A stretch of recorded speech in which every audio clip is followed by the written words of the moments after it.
Hello and welcome back students, welcome back to vision academy. So देखिए यहाँ पे shift one analysis हम आपके साथ में लेके आए हैं। यहाँ पे मॉर्निंग शिफ्ट में जो हुआ था, सो जो मॉर्निंग में हुआ था उसका शिफ्ट एनालिसिस में हमारे पास में क्वेश्चंस आ चुके हैं। तो ये जो क्वेश्चंस होंगे, अभी शिफ्ट 2 का तो ऑलमोस्ट ख़त्म होने को आ गया, लेकिन शिफ्ट 3 वालों के लिए काफ़ी ज़्यादा ये यूज़फुल हो जाएगा। ठीक है, तो एक बार हम यहाँ पे फटाफट जो क्वेश्चंस हैं ना, जो कि जीके वगैरह में आए थे, उसको एक बार देख लेते हैं। तो यहाँ पे पहला क्वेश्चन मतलब यहाँ पे हमको जीके का एंड कंप्यूटर के तो ऑलमोस्ट सभी क्वेश्चंस मिल गए हैं, और जो रीजनिंग के कुछ क्वेश्चंस मिले, पर मैं आपको ओवरव्यू दे दूंगा। ठीक है, तो जीके का क्वेश्चन क्या था कि in the context of the Indian craft what is Sujani from Bihar. तो इसका आंसर है कि a type of embroidery. Sujani एक टाइप ऑफ एम्ब्रॉयडरी है बिहार से। ठीक है, ये इसका यहाँ पे राइट आंसर बनता है। ठीक है, ये थोड़ा सा हम कह सकते हैं कि थोड़ा सा अनएक्सपेक्टेड क्वेश्चन था, तो इसको हम लोग कह सकते हैं कि डिफ़िकल्ट कैटेगरी का है ये। उसी साथ में देखें, किंग ऑफ क्ले किसको बोला जाता है, टेनिस में बोला था, तो king of clay Rafael Nadal को बोला जाता है। ठीक है, नेक्स्ट क्वेश्चन देखते हैं, which Indian player one silver medal at 2016 Rio Olympics पूछा था। ये हमने हमारे जीके बंडल में इंक्लूड किया था कहीं ना कहीं। तो पीवी सिंधु ने बैडमिंटन में 2016 रियो ओलंपिक्स में सिल्वर मेडल जीता था। नेक्स्ट क्वेश्चन है कि विच रिन्यूएबल एनर्जी, ठीक है, कौन सा renewable energy technology achieved a major milestone in 2023 by becoming the world's largest source of electricity generator surpassing the oil and natural gas combined. तो इसका एक्चुअल में ऑप्शंस नहीं मिले हैं, ओके, बट यहाँ पे जो हमारा एक्सपेक्टेशन है कि इसमें शायद से सोलार एंड विंड एनर्जी होना चाहिए, बिकॉज इसको अगर हम कंबाइंड वे से देखें तो 30% ये यहाँ पे टोटल इसका आता है। और मैं सिर्फ और सिर्फ सोलार के बारे में बात करूँ तो सोलार भी यहाँ पे अप्रॉक्सीमेटली समवेयर अप्रॉक्सीमेटली 20% के आसपास में है। So that is a major incremental, okay.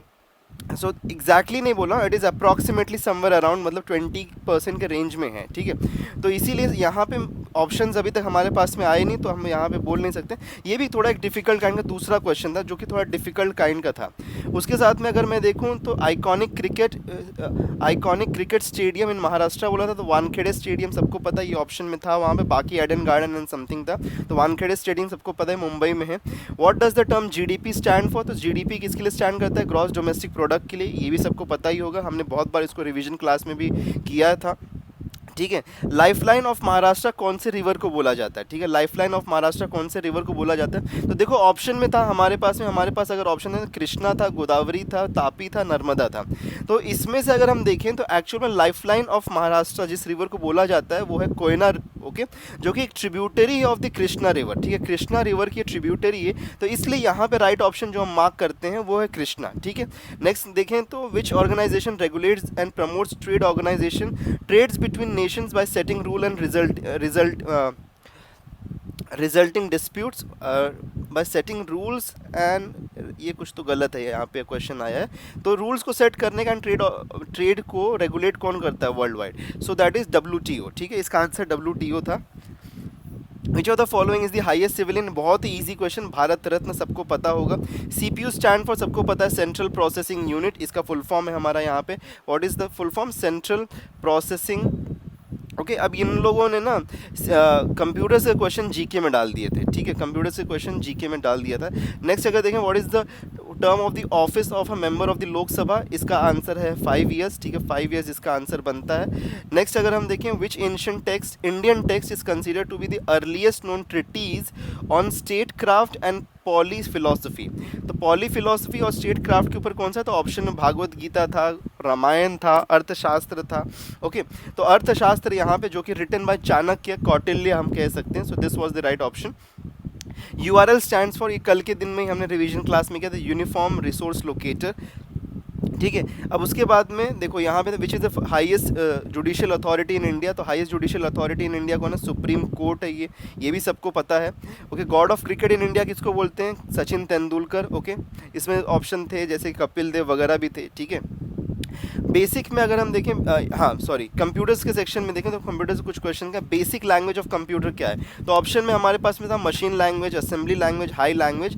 तो आंसर जो इसका बनता है वो है मशीन लैंग्वेज। देखो मशीन लैंग्वेज जो है वो 0 और 1s में होता है, फिर असेंबली लैंग्वेज होता है मेमोनिक्स में होता है, जो कि उसके बाद में नेक्स्ट होता है। एंड हाई लैंग्वेज होता है वो जो ह्यूमन समझ पाते हैं, जैसे कि C++, पाइथन वगैरह, जावा जो है वो हाई लैंग्वेज है। तो यहाँ पे basic language of a computer is what, machine language. ठीक है, नेक्स्ट क्वेश्चन का, it is a set of the wire that is use to connect the different internal data and address amongst them. तो set of wires, इसमें अगर हम देखें तो set of wires कौन सा है, बस है, बस इसको हम बोलते हैं। Okay, it is not a tool available on the internet. तो इंटरनेट पे इसमें से कौन सा टूल नहीं है, ईमेल, यूजनेट, सर्च इंजन या माइक्रोसॉफ्ट ऑफिस। राइट आंसर जो है माइक्रोसॉफ्ट ऑफिस एक टूल नहीं है जो कि इंटरनेट पे होता है, ठीक है। माइक्रोसॉफ्ट 365 एक वर्जन है उसका, लेकिन प्राइमरीली देखें तो ये जो है यहाँ पे यूजनेट, अच्छा यहाँ पे कुछ लोगों को पता है, it is N file sharing मतलब नेटवर्क है ये, जहाँ पे हम लोग बड़े फाइल्स को शेयर कर सकते हैं, ठीक है। Next question, it is not an application software, इसमें से कौन सा एप्लीकेशन सॉफ्टवेयर नहीं है। तो वर्ड प्रोसेसर एक एप्लीकेशन सॉफ्टवेयर, स्प्रेडशीट एक एप्लीकेशन सॉफ्टवेयर, डीटीपी एक एप्लीकेशन सॉफ्टवेयर। ऑपरेटिंग सिस्टम जो है ये क्या है, एक सिस्टम सॉफ्टवेयर, ठीक है, it is a system software, ठीक है। नेक्स्ट क्वेश्चन है, it is not an output device, ये एक आउटपुट डिवाइस नहीं है बोला है, ठीक है। It is not an output device, तो प्रिंटर आउटपुट डिवाइस है, प्लॉटर आउटपुट डिवाइस, कीबोर्ड जो है वो इनपुट डिवाइस है, ठीक है, it is an input device, ठीक है। नेक्स्ट बात करते हैं, it manages the transfer of the data and the address amongst the components by transferring appropriate signal.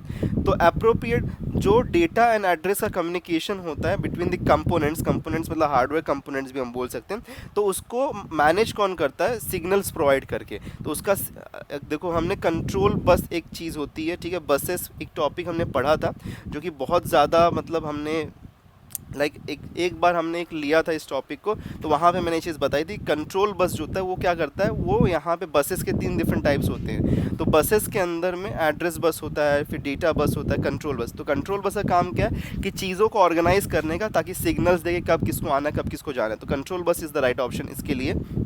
उसी के साथ में देखें, अगर pictorial representation of an algorithm, algorithm का पिक्टोरियल रिप्रेजेंटेशन को हम बोलते हैं फ्लो चार्ट, ठीक है। We call this as an flow chart, ठीक है।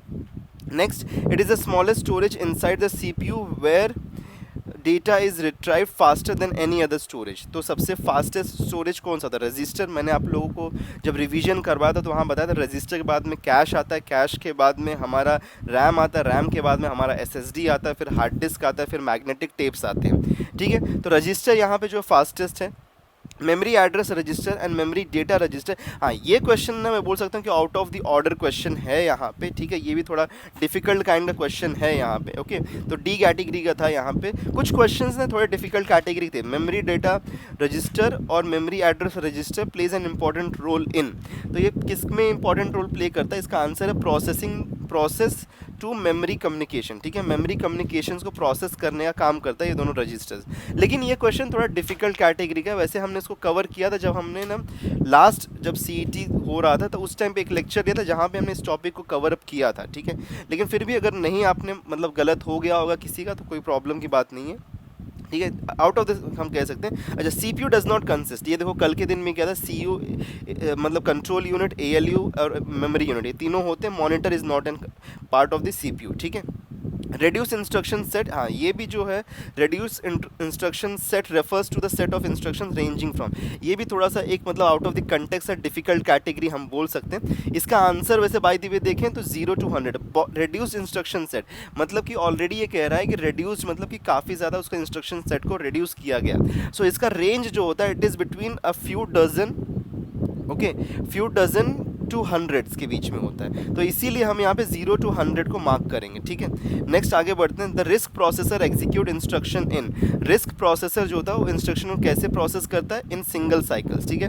तो सिंगल साइकिल में उसको प्रोसेस करता है, ठीक है। ये भी एक आउट ऑफ द कैटेगरी है, डी इसको मार्क कर सकते हैं हम लोग, डिफिकल्ट कैटेगरी।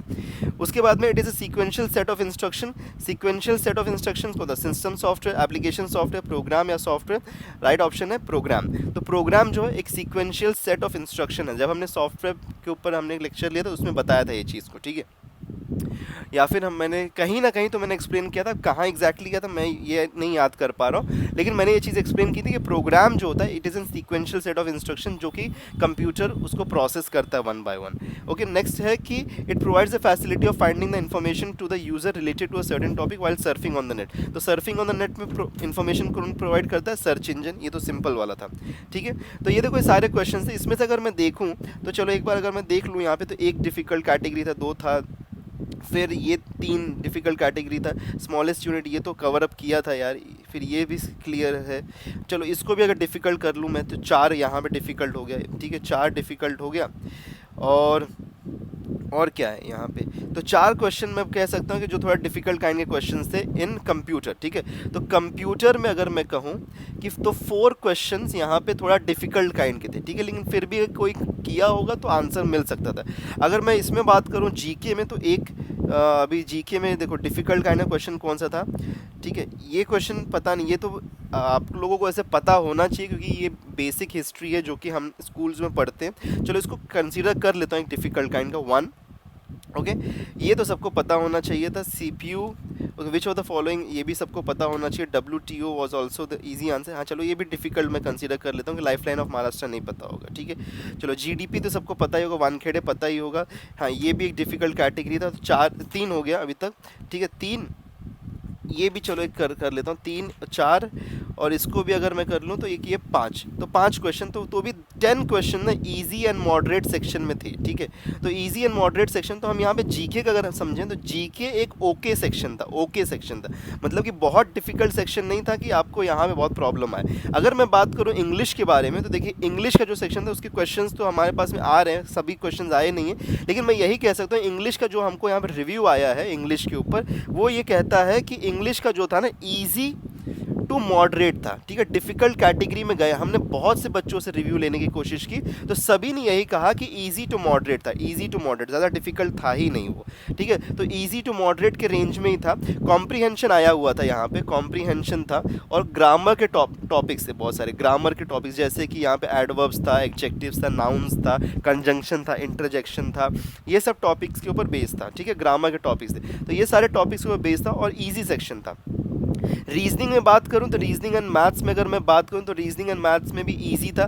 लोगों ने बोला कि ये सेक्शन बहुत ही ज़्यादा इजी सेक्शन आ गया था यहाँ पे, ठीक है। डीआई इसके अंदर नहीं आया था, डीआई नहीं दिया गया था, तो एक्सपेक्टेशन है कि सेकंड एंड थर्ड शिफ्ट वालों को डीआई आया होगा ज़रूर, ठीक है। ये मेरा एक्सपेक्टेशन यहाँ पे चल रहा है कि सेकेंड एंड थर्ड शिफ्ट वालों को डीआई आया होगा, ओके तो ये मेरा एक्सपेक्टेशन है। लेकिन सेक्शन जो था इजी था, ब्लड रिलेशन में क्वेश्चन आया था, ओके, सिंप्लीफिकेशन से क्वेश्चन आया था, रेशियो प्रोपोर्शन का क्वेश्चन था, एनालॉजी क्लासिफिकेशन, सारे टॉपिक्स जो हमने किए थे ना वही टॉपिक्स आए थे, और काफ़ी सारे लोगों ने कहा कि ईजी था ये। तो मैं ये एक्सपेक्ट कर, देखो पैटर्न जो है ना यहाँ पे 29 मई को जैसा एग्ज़ाम हुआ था ना, सेम वैसे ही पैटर्न को ये लोग रिपीट कर रहे हैं। तो पहला शिफ्ट तो ना अगर हम देखें तो इजी था, काफ़ी इजी था, और उसके कंसिडरेशन में अगर मैं बात करूं तो shift 1 was easy to moderate, ठीक है, वो तो इजी था। यहाँ पे जो था, यहाँ पे हमारा आज के दिन का जो 4 अगस्त का यहाँ पे शिफ्ट है, अभी तक हमारे पास में सेकंड शिफ्ट का कुछ आया नहीं अभी तक डेटा, लेकिन फर्स्ट जो था ये मॉडरेट हम कह सकते हैं, ठीक है, तो थोड़ा सा डिफिकल्ट किया था, तो पॉसिबिलिटी कि सेकंड शिफ्ट जो है यहाँ पे ये मॉडरेट था, और थर्ड शिफ्ट को हम यहाँ पे हार्ड बोलते हैं, ठीक है, 29 मई के कंसिडर। तो यहाँ पे एक्सपेक्टेशन है कि सेकंड शिफ्ट भी मॉडरेट या फिर डिफिकल्ट कैटेगरी में शायद से हो सकता है, अभी पता नहीं है, ये स्टिल ब्लैंक है, क्वेश्चन मार्क यहाँ पे बना हुआ है, ठीक है। जैसे ही आएगा हम उसका भी डेटा शेयर कर देंगे। और जो भी लोग जा रहे हैं अभी फ़िलहाल में for the next shift examination, तो उन सब के लिए यहाँ पे ये हमने एनालिसिस सेंड किया, तो आई होप सो आप लोगों के लिए यूज़फुल होगा। अगर पसंद आया हो तो लाइक ज़रूर करना और शेयर कर दो अपने और फ्रेंड्स के साथ जो कि शिफ्ट 3 में जा रहे हैं, और सब्सक्राइब करना और व्हाट्सएप और टेलीग्राम ग्रुप को ज्वाइन कर लीजिए, ठीक है। मिलते हैं कंप्लीट एनालिसिस में बाद में, जब हमारे पास सारे क्वेश्चन आ जाएंगे, ठीक है। So take care and good bye.